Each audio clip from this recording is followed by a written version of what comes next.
এক বনে বাস করত এক শক্তিশালী বাঘ আর এক বিশাল হাতি। বাঘটি ছিল খুবই গর্বিত এবং সবসময় অন্য প্রাণীদের ভয় দেখিয়ে নিজের আধিপত্য দেখাত। হাতি ছিল শান্ত প্রকৃতির, তবে বনের সবাই জানত তার অসীম শক্তির কথা। একদিন একটি গরম দুপুরে বাঘটি শিকারের খোঁজে বের হয়। হঠাৎ সে দেখল হাতিটি এক জলাশয়ে পানি পান করছে। বাঘটি মজা করার জন্য বলে উঠল, হাতি ভাই, এত পানি কেন পান করছ? আমাদের জন্য কিছু রাখবে তো?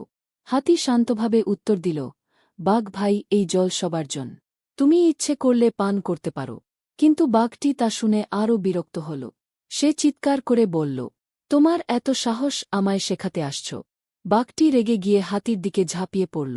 হাতি প্রথমে কিছু বলেনি, তবে যখন বাঘটি সত্যিই তার গায়ে আঁচড় কাটার চেষ্টা করল, তখন হাতি তার সুর দিয়ে বাঘটিকে উঁচুতে তুলে মাটিতে আলতোভাবে ফেলে দিল।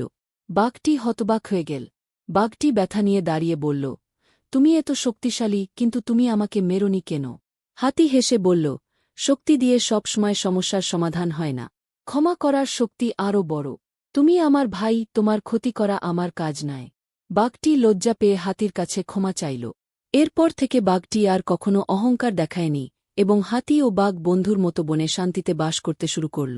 ক্ষমা আর ধৈর্য শুধু সম্পর্ক মজবুত করে না, বরং আমাদের মানবিকতাকে আরও উজ্জ্বল করে তোলে।